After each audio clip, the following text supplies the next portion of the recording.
Hola, ¿qué tal? Muy buenas noches, bienvenidos a Noticias 22. Es viernes, qué gusto estar con este equipazo. Eso es. Mi querida Laura, amigos del auditorio, Karen, Juan Arturo, Laura Regis, buenas noches. En la traducción de lenguas de señas mexicanas sí se dice buenas noches, si no me equivoco. Y un programa muy variado, vamos a enlazarnos al Palacio de Minería. Ayer les comentábamos que inició la 40ª edición de este evento editorial, el más añejo de la Ciudad de México, y ya está Huemantzin Rodríguez, pero también tenemos ciencia. ¿Qué tal, amigos de Noticias 22? Bueno, pues, ¿cuántas horas del día dedican a escribir por WhatsApp? Hoy les voy a hablar de la dependencia a esta aplicación que se puede ya considerar como una adicción. ¿Y en la música? O sea, un problema de salud. En la música, aprovechando que está la Feria Internacional del Libro de Minería, hoy es música y libros. Este libro, Pluma en mano entre blues y jazz, de Alain Derbez, un súper compendio de lo que dice su materia, blues y jazz en manos de uno de los grandes especialistas en este asunto. ¿Y qué creen? El autor está aquí. Aquí. Y el libro también. Súper, súper bien. Y bueno, tenemos más sobre el Día Internacional de la Lengua Materna, un reconocimiento a Vicente Rojo, en fin, todos los géneros culturales, artísticos los pueden encontrar aquí en Noticias 22. Comenzamos.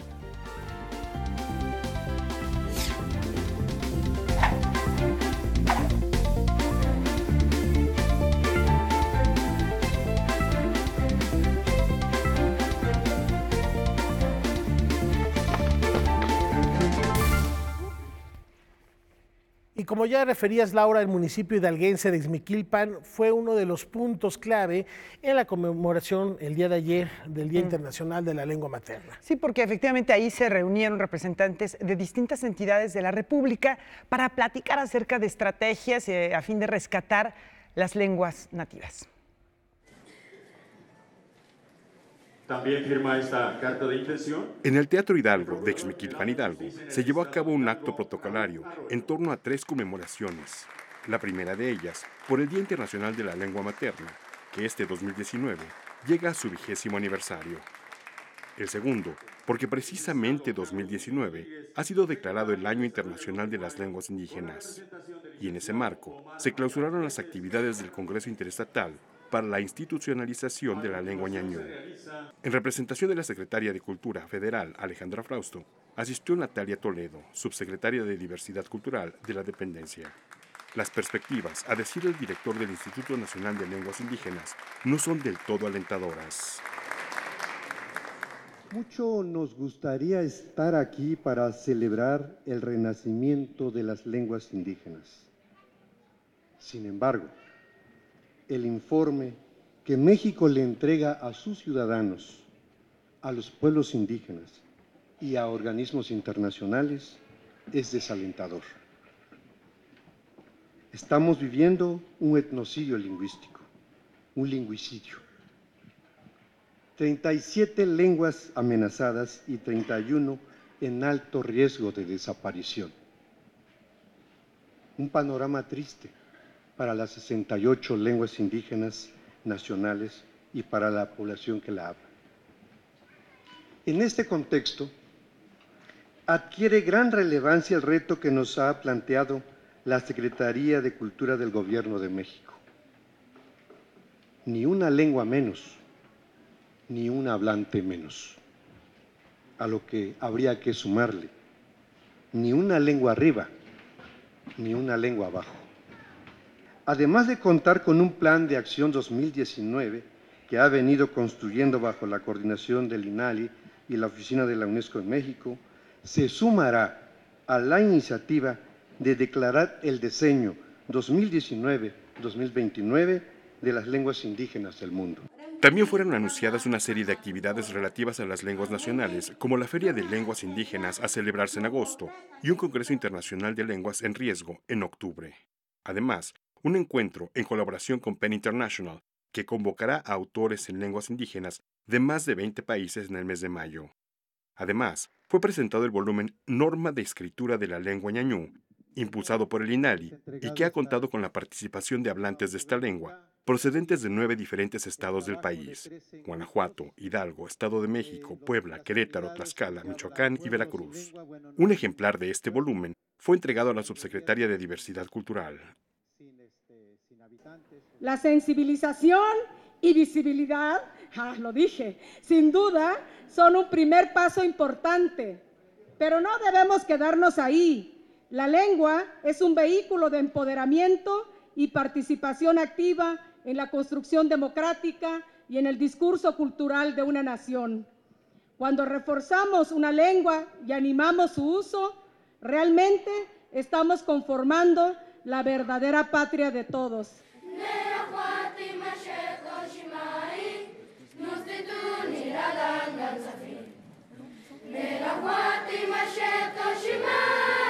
Como cierre del acto, el coro de la Escuela Primaria Valentín Gómez Farías interpretó el himno nacional en ñañú y español.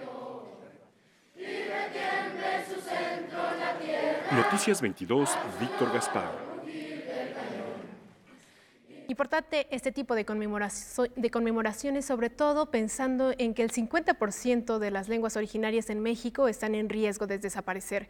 Y mientras eso sucedía en Hidalgo, aquí en la capital, las demandas de los pueblos originarios se hicieron oír a través de la lengua mixteca.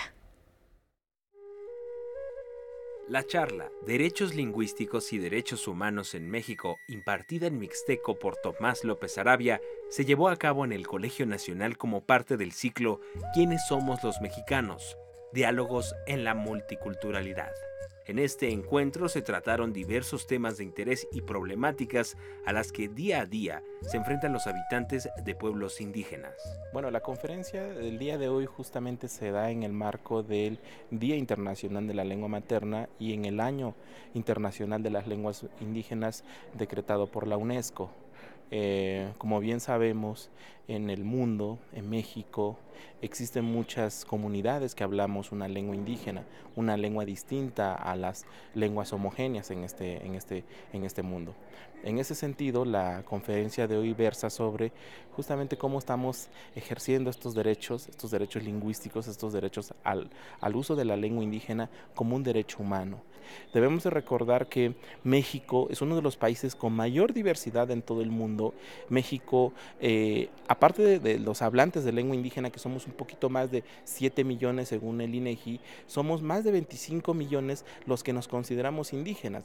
En números absolutos, es un país que tiene la mayor población indígena en toda América Latina. Aunque se han implementado iniciativas para reconocer al hablante de lenguas indígenas en distintas áreas, como la literatura, o la implementación de aplicaciones móviles para el aprendizaje de estas, se necesita estipular un planteamiento de garantías de acuerdo a las necesidades particulares de cada comunidad.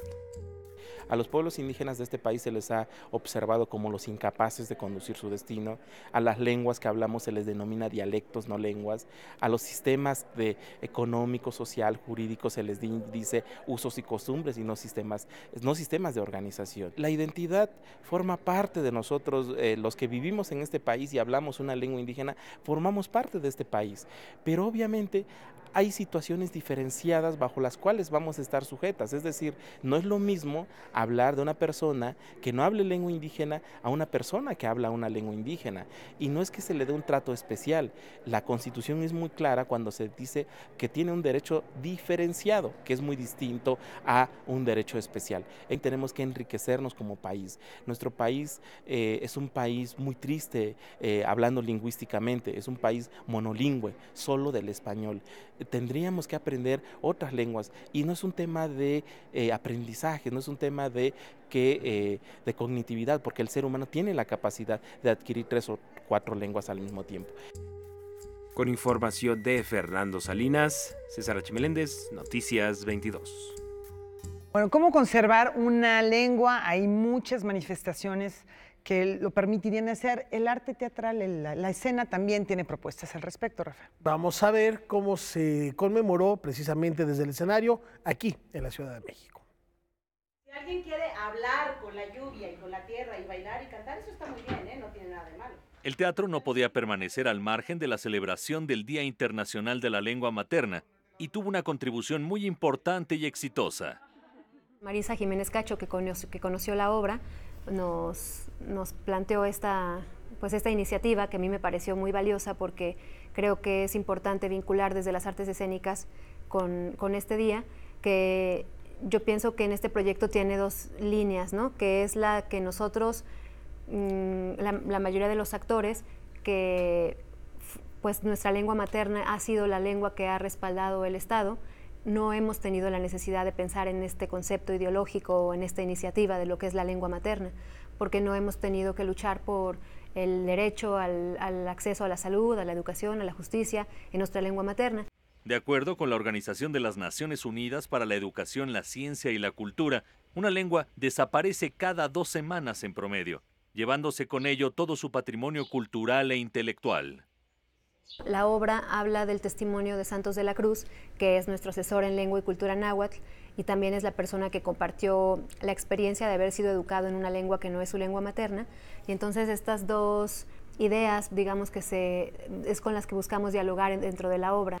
A Santos no le dijeron totonaca en la escuela. Partiendo del aprendizaje del náhuatl, lengua con mayor cantidad de hablantes en México después del castellano, la compañía invitó al maestro Santos de la Cruz Nahuatini, originario de Ixcatepec, Veracruz, y residente de la Ciudad de México, a ser parte del proceso de investigación y construcción escénica de la obra.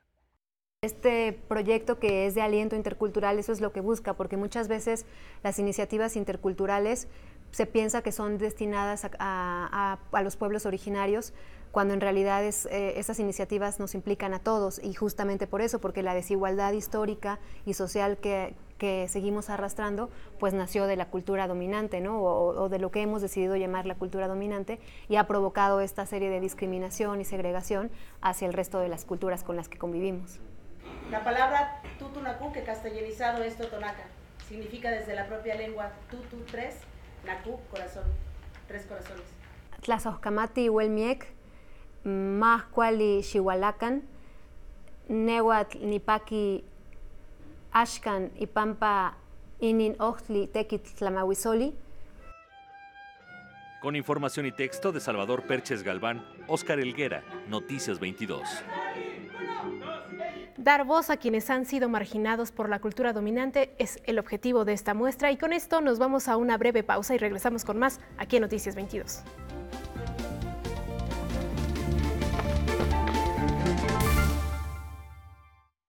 Bueno, pues estamos en vivo con Huemantzin Rodríguez, Rafa, como ya anunciabas. En el Palacio de Minería, 40ª edición de este importante encuentro editorial. Mi querido Hueman, ¿cómo se vive el ambiente allá en este emblemático recinto creado por el maestro Tolsá en el siglo XIX?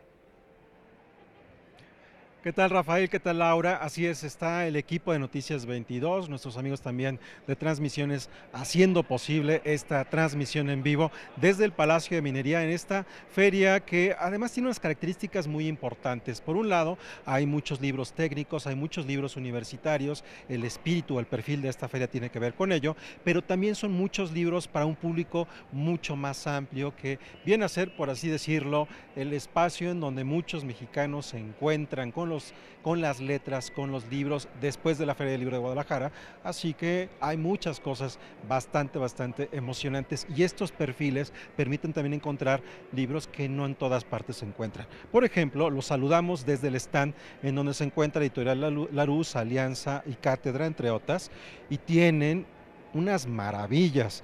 Por ejemplo, a precio de 69 pesos, Jack London. Estos cuentos que tienen que ver con el espíritu del mar, qué es lo que ocurre con estos personajes que viven a la orilla del mar y que tienen tanto imágenes muy pintorescas y muy sencillas, pero profundamente poderosas. Amin Maalouf, este escritor franco-libanés que verdaderamente es una joya sus libros, también es muy interesante, 69 pesos. Y bueno, un clásico de las letras hispanas, Miguel de Unamuno, así que pueden darse una vuelta, 69 pesos para comprar esto. Yo ya los aparté, no he cobrado, pero he apartado esto. Bueno, vamos a comenzar con lo que tenemos para todos ustedes.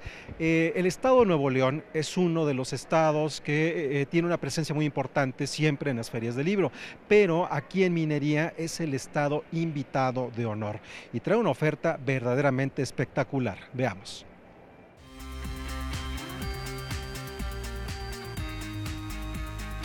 Para Nuevo León o para cualquier estado es la oportunidad de presentar a la comunidad de la Ciudad de México, que es la más grande del país, toda la oferta literaria, toda la producción literaria, pero también al mismo tiempo creo que es importante, y eso es lo que buscamos en esta ocasión, toda la riqueza cultural que va más allá de la literatura y que incluye todas las expresiones artísticas, nuestro patrimonio, nuestra historia. En el pabellón tenemos alrededor de 700 títulos, 14,000 ejemplares y 25 novedades editoriales. Somos 23 instituciones. Estamos el CONARTE Nuevo León encabezando la comitiva junto con la Universidad Autónoma de Nuevo León y el Fondo Editorial Nuevo León como instituciones públicas.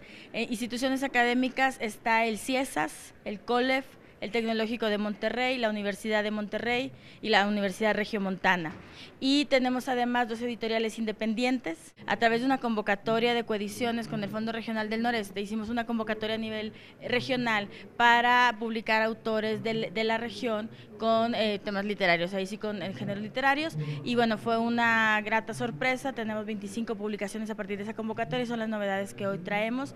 Pero por otro lado también venimos con un amplio catálogo de publicaciones, por ejemplo, que tienen que ver con la historia y el patrimonio. Tenemos autores como María de Alba, Armando Alanís, Pedro de Isla, Hugo Valdés, Eduardo Antonio Parra, Sofía Segovia, autores emergentes o bueno, que están, digamos, de las nuevas generaciones como Alejandro Vázquez. Estamos muy contentos y sí, fue una decisión muy consciente de ampliar esta oportunidad de estar en esta feria del libro y bueno, mostrar a Nuevo León amplio, grande, fuerte como es y se ve. Yo creo que es algo que se nota aquí en el pabellón.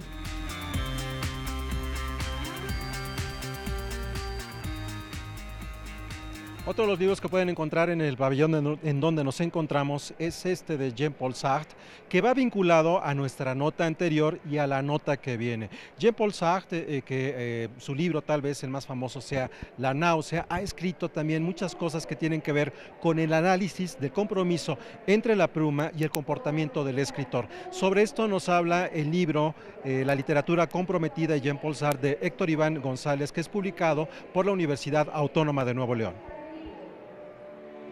¿Decidir ser escritor es una decisión política? La literatura tiene un valor más allá de lo literario y un compromiso con el tiempo en que ha sido creada. A partir de la obra de Jean-Paul Sartre, el escritor y ensayista Héctor Iván González se hace estas preguntas en una época donde la frivolidad impera en la inmensidad fugaz de la opinión en redes sociales.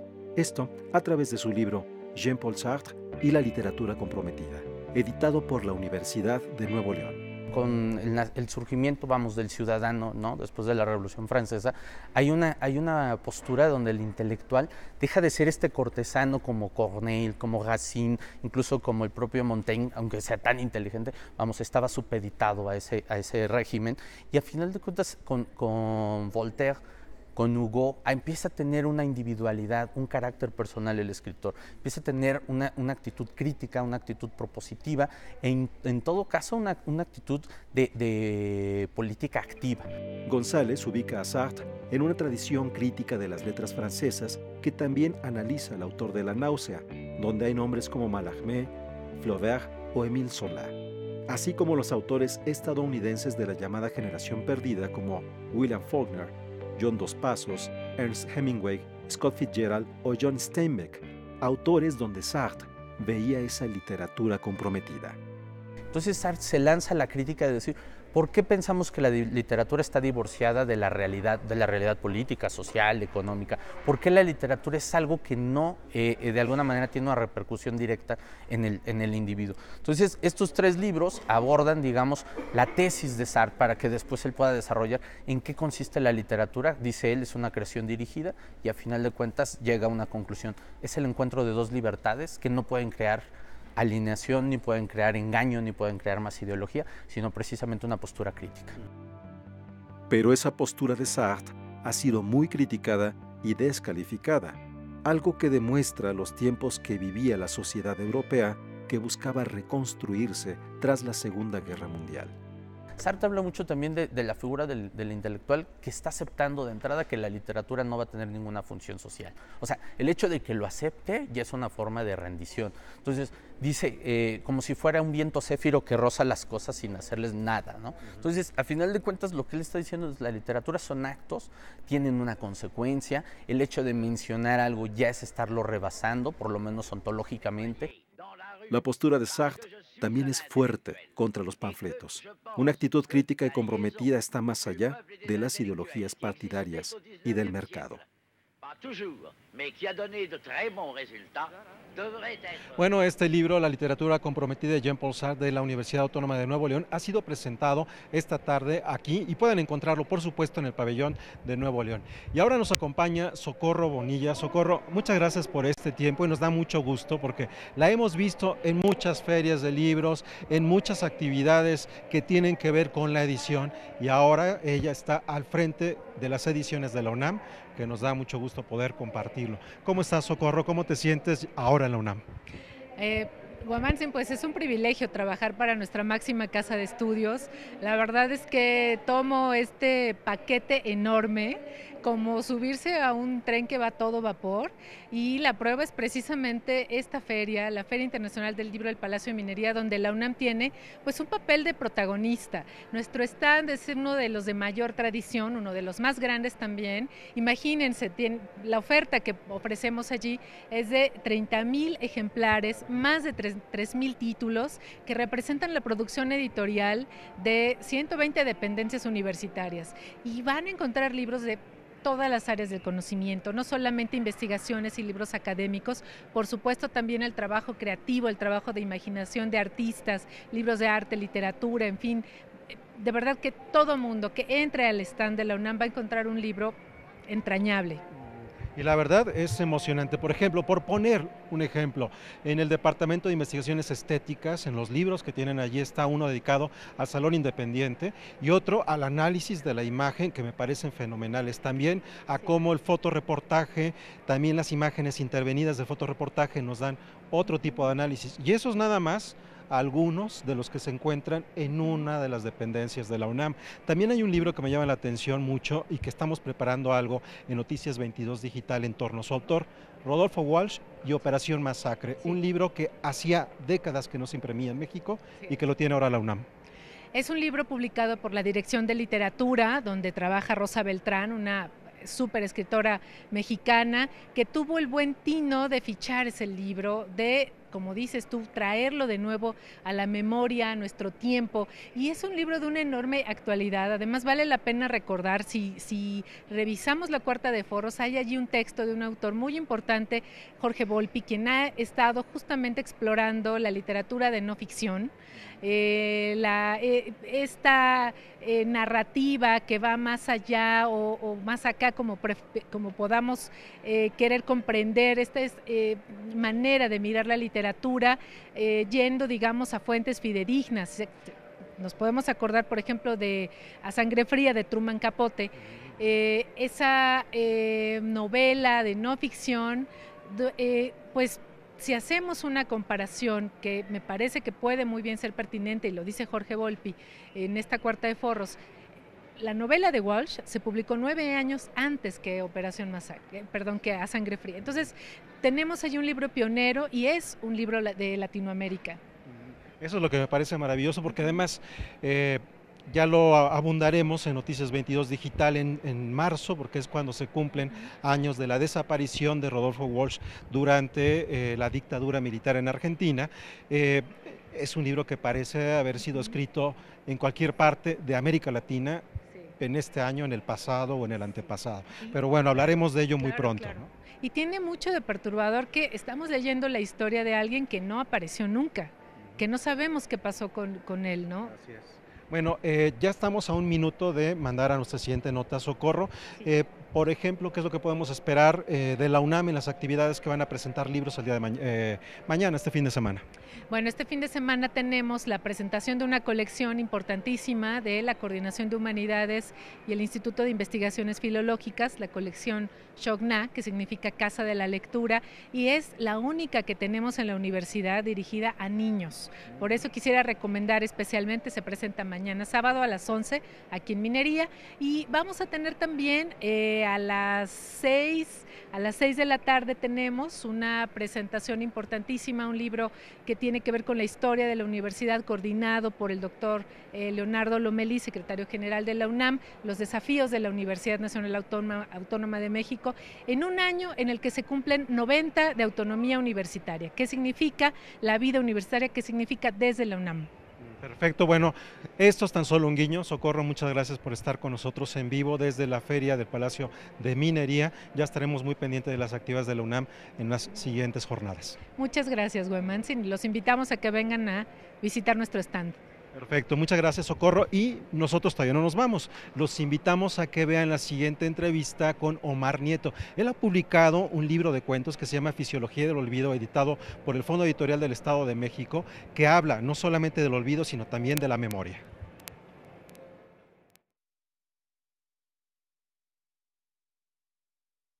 Este libro tiene cuentos de hace mucho tiempo, que escribí hace 20 años, 15 años, muy recientes.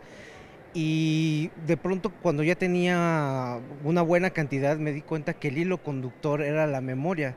Sin saberlo, yo tenía como una especie de obsesión. Cada personaje, cada tema tenía el tema de qué pasaría o cuál sería el último recuerdo cuando morimos, y qué es el recuerdo más importante que nos llevamos a la muerte, ese último chispazo de lucidez que tenemos, ¿no? Con lo que me dices, entiendo entonces el personaje de Clara Schumann, que es, te va marcando un ritmo entre los cuentos y entre las diferentes ideas de memoria u olvido. Sí, porque la memoria y el olvido están ligadas, no necesariamente es lo mismo. Intercalo pequeños cuentos sobre Clara Schumann, que es la gran pianista del siglo XIX, quien tiene 8 hijos de Robert Schumann, pero Schumann también muere con un problema neurofísico, y eso anima otros cuentos y otros personajes. Por ejemplo, Mary Shelley, ¿no?, que aparece aquí, es la historia de Percy B. Shelley, también ese amor que es el último destello de memoria que tienen ellos dos. Y hay otros cuentos, ¿no?, como recreo el mito de Romeo y Julieta, ¿no?, bueno, ¿qué habría pasado si de pronto Romeo y Julieta no hubieran sido la pareja ideal, ¿no? Entonces estos cuentos también tienen que ver con una postura sobre lo fantástico, que es pues la imaginación, como decía Julia Kristeva, la imaginación productiva, ¿no? O sea, es decir, ya están ahí los elementos de la realidad, echémoslo a andar, a ver a dónde llega, ¿no? Tú has hecho, hace algunos años publicado, la teoría para escribir un cuento fantástico. Cuéntanos cómo has decantado, porque lo has hecho, esta parte teórica en la parte creativa. Yo creo que sí me decanté un poco por esta última teoría, ¿no?, de lo fantástico posmoderno, es decir, la reescritura, la recreación, esta idea de que todo ya está escrito, pero a lo mejor no todo está releído, ¿no? En estos cuentos intenté hacer un viaje con tono fantástico, pero a través del tiempo, preocupado por cuál es la última huella que tenemos de memoria sobre nuestro paso en la Tierra, de personajes y de nosotros mismos, ¿no? Como tú dices, sí, es uno de esos grandes horrores que han animado la literatura por siglos, ¿no? Bueno, este libro de Omar Nieto será presentado el próximo sábado 26, así que esta entrevista es como un guiño, una invitación para que ustedes vengan a las actividades que hay aquí en el Palacio de Minería. Hay muchísimas este fin de semana, Noticias 22 cubrirá algunas de ellas y por supuesto las tendremos el próximo lunes. Una conversación más amplia sobre este libro de Omar Nieto, Fisiología del Olvido, lo tendremos en Noticias 22 Digital el próximo lunes, así que métase al portal y ahí puede encontrar muchísimas entrevistas, que es un contenido completamente diferente al que puede ver aquí en Canal 22 en Noticias. Momento para hacer una pausa, después de ella volvemos allá al estudio, en los estudios Churubusco, para continuar con más de Noticias 22. Nos despedimos desde el Palacio de Minería.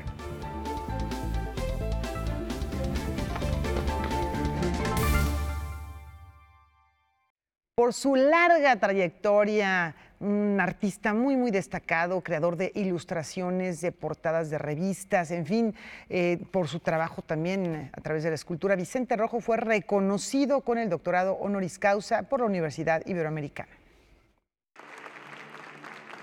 Por su contribución excepcional a las artes y a la cultura, que se han manifestado a la fundación de la editorial Era y al periódico La Jornada, así como por su extensa trayectoria en la que ha logrado consolidar un estilo en el diseño, escultura y pintura, el claustro académico de la Universidad Iberoamericana le otorgó el doctorado honoris causa al artista Vicente Rojo. Muchas gracias. Felicitaciones.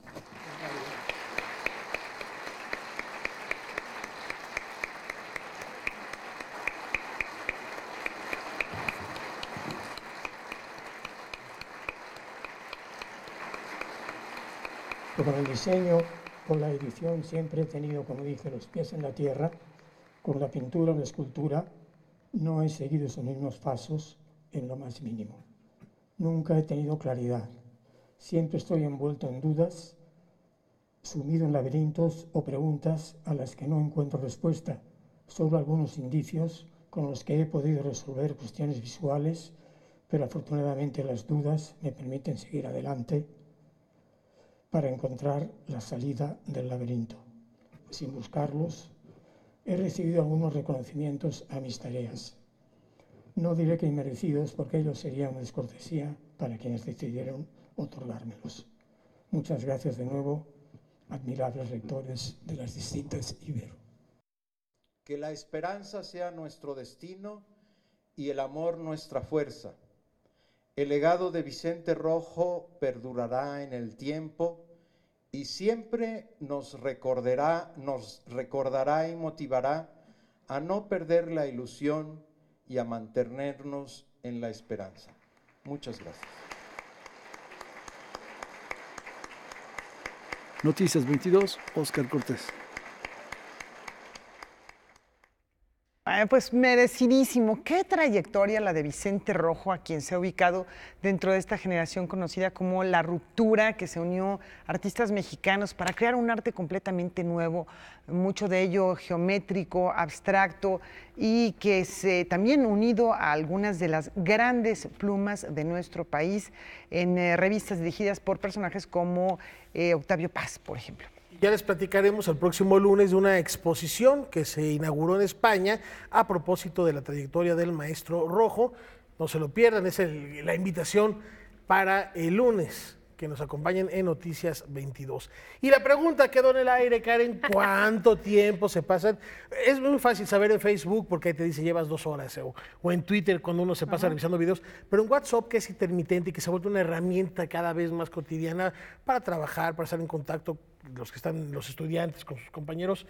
¿Qué pasa, Karen? Bueno, mira, se estima que en promedio los jóvenes mexicanos pasan 14 o 15 horas del día escribiendo en WhatsApp.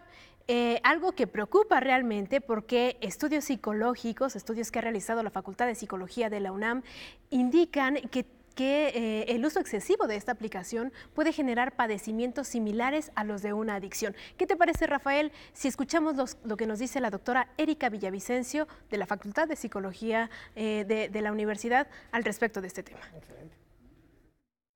¿Cuántas horas del día dedica a escribir por WhatsApp? Si ha dejado de dormir por usar la aplicación o presenta alucinaciones o vibración fantasma, como sentir que recibe notificaciones cuando no es así, entonces es un dependiente de este instrumento de mensajería. La aplicación per se ha llegado a un desarrollo importante. Hoy por hoy, los usuarios de los aparatos inteligentes, de los celulares, utilizan prácticamente el 80% el WhatsApp.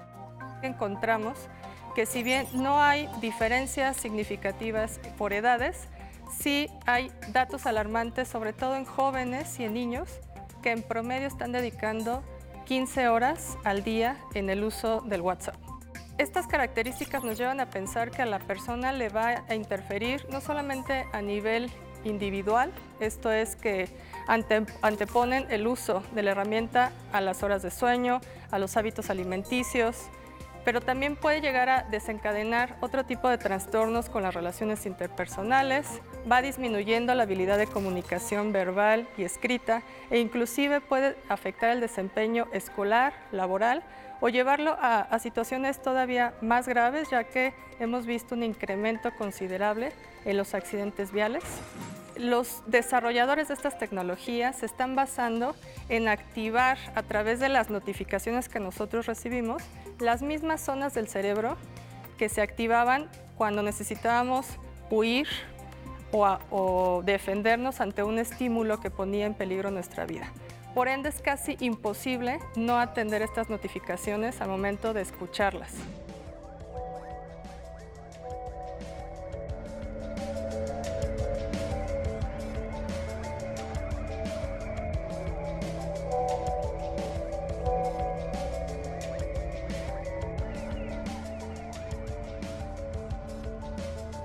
De ahí el éxito que tienen las aplicaciones para sensibilizarnos ante la alarma del celular para despertarnos, la alarma de un sismo o de cualquier otro tipo de aplicaciones que están asociadas a elevar esta dopamina, que tiene también otro efecto importante.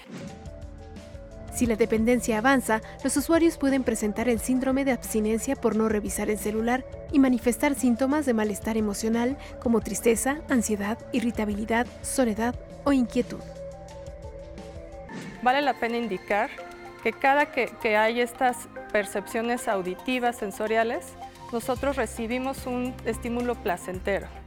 Y este estímulo placentero, el cerebro lo está buscando constantemente hasta llegar inclusive a niveles de adicción. El problema es que, como cualquier otra adicción a una sustancia, por ejemplo, el factor tolerancia se va moviendo de tal manera que conforme pasa el tiempo yo estoy buscando más y más ese estímulo adictivo que me lleve a la misma satisfacción que anteriormente lo conseguía con menores dosis. El desarrollo tecnológico ya, sin lugar a dudas, es parte de nuestra cotidianidad. Sin embargo, el no tener las herramientas claras nos puede llevar a trastornos como el que estamos comentando ahorita.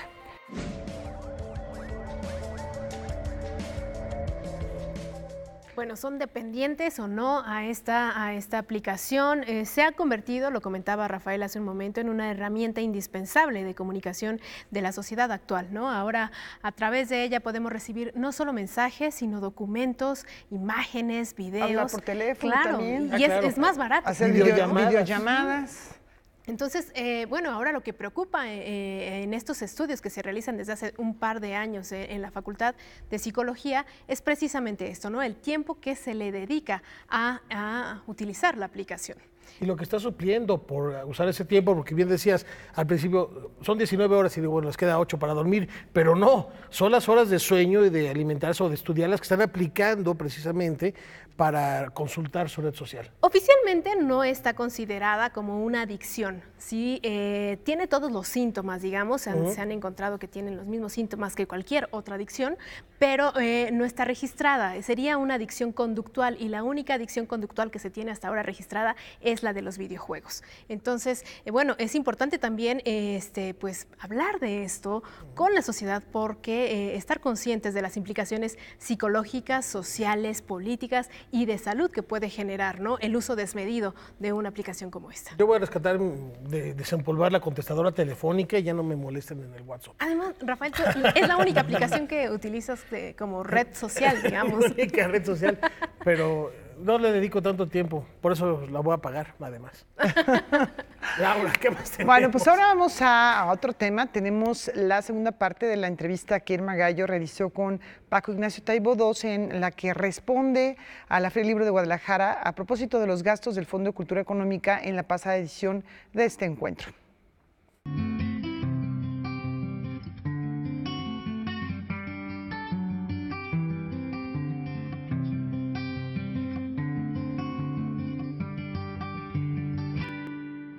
Diste unas declaraciones sobre cómo el fondo gastaba dinero en la Feria del Libro de Guadalajara. Sí. Y por medio de un comunicado que distribuyó Comunicación de la Feria del Libro de Guadalajara, te contestaron como algunas cosas, algunos puntos, ¿no? De los sí, lo que no me contestaron es por qué gastábamos lo que gastábamos, entre otras cosas porque no lo saben. Primero, sus cifras de Guadalajara son relativas. Cuando dicen 3,5 millones, 3,5 millones de esas partidas. Hay otras que ellos o conocen o no saben, que si juntas Educal, Fondo de Cultura y DGP, podemos estar cerca de los 8 millones. Y tú dices, ¿y cuánto recobra el fondo de la venta de sus libros? Y es lo que quiero conversar con la gente de Guadalajara la semana que viene. Porque la bronca no es con ellos, la bronca es cómo nosotros gastábamos dinero que no es mío, ni es tuyo, es del pueblo, el dinero que se gasta aquí. Claro, y claro. A mí que no me digan que un cóctel de 100,000 pesos justifica la presencia del fondo en Guadalajara. El fondo lo justifican sus libros. Y entonces hay que decirle a Guadalajara, oigan, compañeros, no es con ustedes, sino esto, de este lado, no es viable. Y sin embargo hay que decirles, y eso pienso decirles en la reunión que tengamos, quieren que apoyemos los planes de fomento de la lectura de Guadalajara, que son de los mejores que hay en México en las prepas, con gusto voy gratis a trabajar una semana con ustedes e invito pagando el fondo a autores del fondo a que vayan a las prepas de Guadalajara. No tengo problema.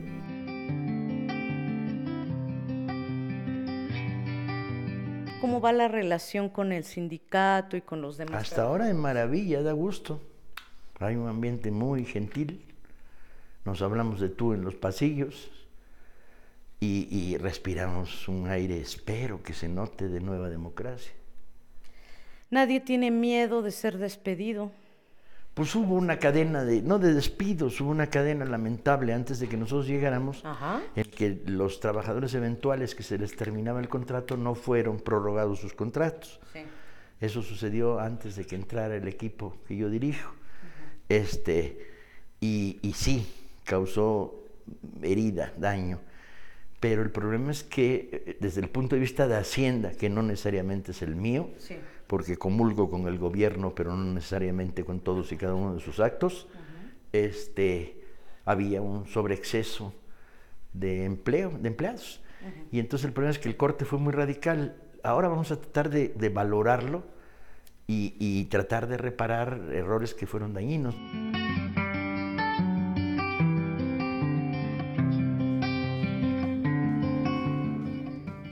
Antes de la pausa les recordamos los programas especiales de Marquesina en el Oscar, y el lunes va a haber uno de la Roma de Roma.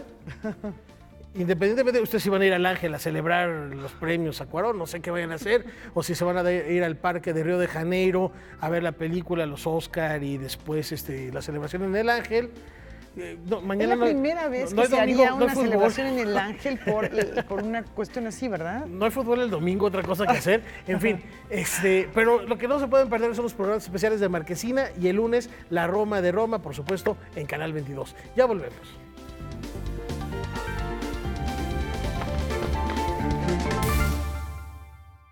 La Cátedra Alfonso Reyes cumple años. Y vamos a ver cómo lo celebra con el apoyo del TEC de Monterrey. Así es, promoviendo el pensamiento crítico. Por primera vez, el TEC de Monterrey saca de sus aulas un amplio programa de actividades culturales que incluye la Cátedra Alfonso Reyes, fundada en 1999. En realidad se trata de un programa muy amplio, donde el TEC de Monterrey busca tener una cercanía con el ambiente cultural de la Ciudad de México y compartir pues, con la ciudad pues, la vida cultural, que es bastante intensa. Sí, la cátedra realmente es una gloria no solamente nacional, pero diría internacional, porque los artistas, los intelectuales que el TEC trae son realmente de primer nivel. Entonces, que venga alguien como Robert McKee, que efectivamente para todos los jóvenes es como un ídolo. Cuando hablas a los que se interesan en el cine, lo tienen así como una especie de gurú, como uno de los más creativos y más novedosos. En la Cátedra Alfonso Reyes, el antropólogo David Le Breton acompañará a Robert McKee, pero también habrá otros actos como conferencias magistrales y talleres. Hemos tenido 2 seminarios que empezaron, uno sobre ciencia y literatura, que son 2 visiones del mundo que a veces quieren oponer y no hay ninguna razón, lo lleva Nidia Pineda. Y Luis Felipe Fabre, que todos conocen como poeta, escritor, muy importante en la comunidad literaria hoy, y que aceptó jugar al juego con nosotros.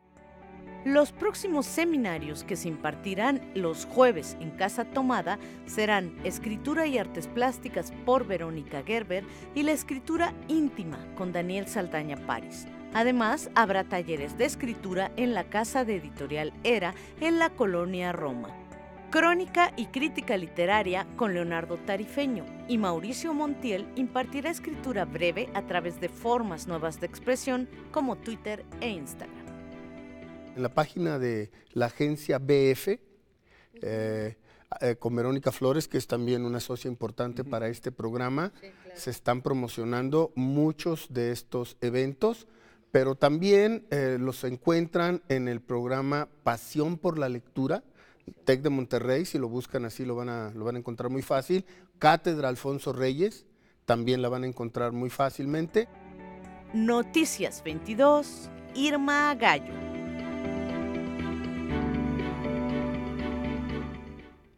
Nos vamos con el maestro Juan Arturo Brennan, que tiene la pluma en la mano literalmente esta noche. Bienvenido. De hecho, no tengo la pluma en la mano todavía. Tengo un libro en la mano que lleva por título Pluma en mano y como subtítulo Entre blues y jazz. Y su autor es Alain Derbez, a quien hay que definir con un montón de palabras. Es intérprete, es músico, es jazzista, es historiador, es periodista, es cronista, es investigador, es divulgador, es productor de radio. Haces trutru, vistes niños Dios, etcétera, Alain. Forro botones y aplico inyecciones ocasionalmente. Perfecto. Este libro es muy reciente. ¿Qué tan reciente, Alain? ¿Cuándo apareció? Salió a finales del año pasado.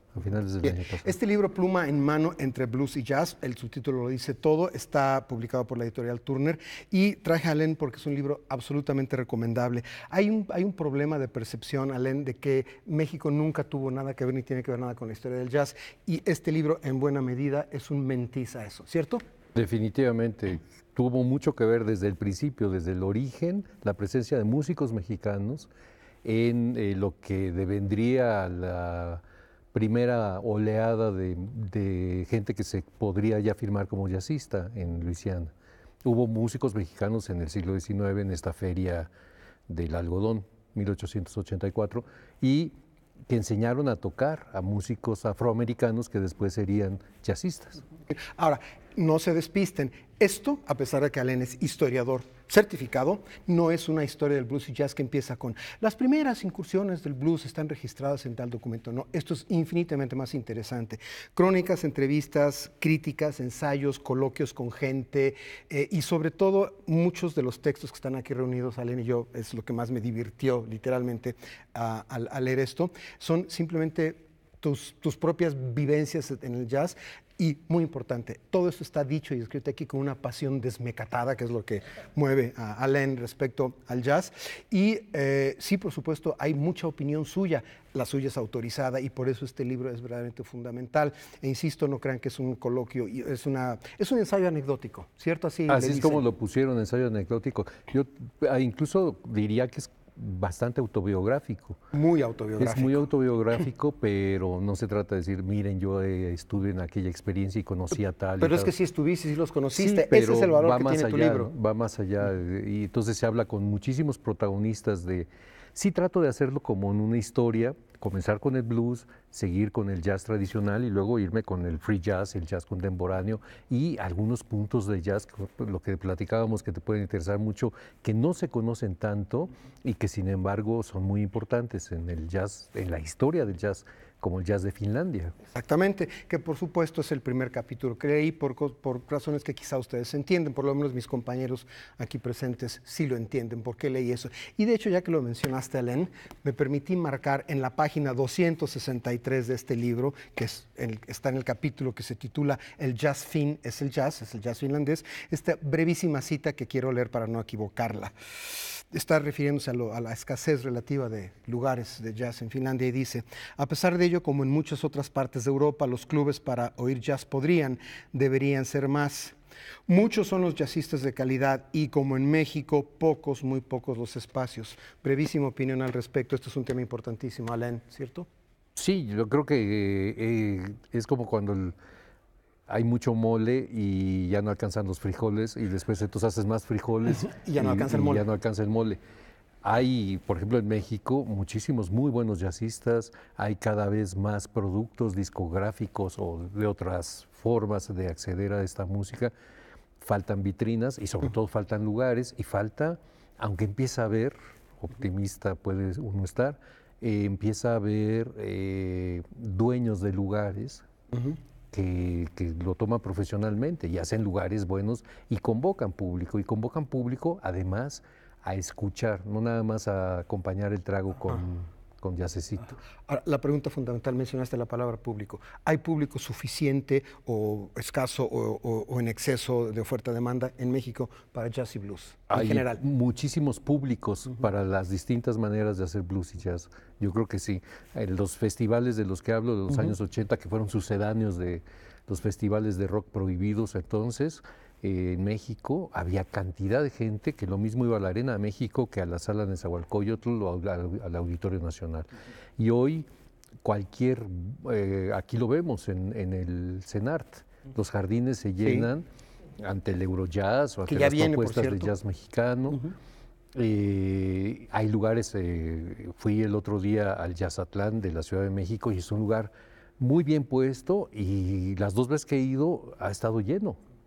Entonces, sí se puede, definitivamente sí se puede. Y hay con una propuesta original, ya no es así, vamos a tocar Tomasito, como la tocaba no sé quién en quién sabe qué momento.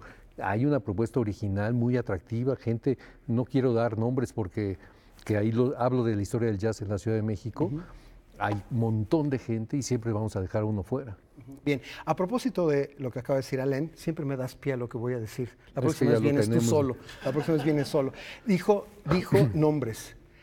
Una de las cosas más impresionantes y más atractivas de este libro es que, sí, el índice onomástico es monumental, es brutal, es totalizador, pero todos los nombres que están registrados en ese índice onomástico están muy bien perfilados a lo largo de las páginas. Es decir, usted no solamente se va a divertir muchísimo leyendo este libro, sino va a aprender muchísimo de jazz y blues y lo que tiene que ver la historia del jazz y el blues en México. Pluma en mano, entre blues y jazz, de Alain Derbez, editado por Editorial Turner, de reciente aparición. De veras, no se lo pierdan. Si les interesa el jazz, hay que leer este libro porque es muy divertido. Y Alain, un par de cosas que yo aprecié particularmente, ya mencioné una, es el que hayas dedicado un capítulo a Finlandia, el jazz finlandés, que es importante en nuestro tiempo. Por supuesto, y que han estado en México. Han estado en México muchos de los que mencionas. Lo segundo es que, como podrán ustedes imaginarse, no deja fuera a nadie por discriminación, pero incluye prácticamente a cuantos saxofonistas se ha parado a hacer blues o jazz, porque el individuo, además de todo lo que mencioné, tiene otra profesión que quizás sea la fundamental. Alain Derbez es saxo servidor. Y lo dice él mismo aquí, y el capítulo final, de hecho, es una mínima e incompleta historia de un saxo servidor y su instrumento, que es una reflexión más personal que gira alrededor del saxofón. Él toca el soprano, ¿cierto? Que toca el saxofón soprano. Entonces, sí, es un libro personal, como deben ser los libros de este tipo. Y además de agradecerte eso, hay 2 cosas. Hay una presencia importantísima de Miles Davis.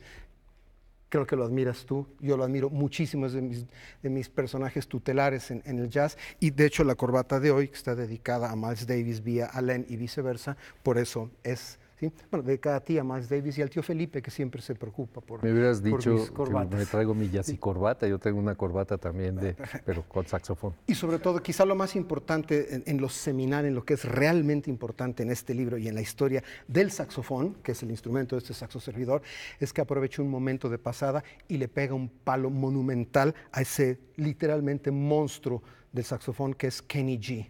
Gracias por hacerlo picadillo. Sí. Alain, mil gracias por venir esta noche. Les recuerdo entonces que estamos hablando y les estoy recomendando el libro Pluma en mano, entre blues y jazz, de Alain Derbez, mi invitado de esta noche, que es todo lo que dije y saxo servidor, editado por Editorial Turner. En marzo habrá una presentación. En marzo una presentación que espero que estés. Aprovecharé para informarles para que vayamos, porque es bien importante este libro, ¿sí? Y antes de despedir, Pluma en mano se llama, y mientras yo despido y mis compañeros despiden, Pluma en mano, porque para eso la traje. Gracias por estar aquí con nosotros esta noche. Gracias mil, Alain, felicidades por Muchísimas el libro. Gracias. Me divertí monumentalmente escuchando. Y Pluma en mano, Alain me lo va a rayar. No me queda otra porque perfecto. es en público y es con mi pluma y su pluma. Gracias mil por venir y espero que el libro tenga muchísima suerte porque se lo merece. Es realmente un compendio del jazz y la historia de México en el jazz y del jazz en México y el blues que hay que leer para entender de qué se trata esta manifestación volcánica y profundamente emocional de la música. Gracias mil, Alain. Gracias. Compañeros. Pregunta, maestro, la presentación me imagino que va con música, ¿no? Es libro y música, vamos a escuchar algo. Sí, seguro que sí. Hay algo en la hemeroteca que en la fonoteca que vamos a hacer. Yo estoy tocando con el hijo de Iraida Noriega, Nico Maroto, que es estupendo guitarrero, y con Iraida algo que tiene que ver con el blues, se llama Viaducto Río Piedad, Viaducto del Blues del Delta. Haremos una pequeña muestra de eso ahí en la hemeroteca en marzo y vamos a hacer una presentación formal en marzo también en la librería El Péndulo. Ya les aviso. En la fonoteca. Mucho éxito. Y vamos escuchándonos una probadita de esto y la Música, invitación. maestro. Música, maestro. La invitación para el lunes en el horario de costumbre Noticias 22. Muchas gracias. Gracias. Que no se pierdan los programas especiales que realizó Noticias 22 en torno al premio Oscar y a Roma. Hasta la próxima.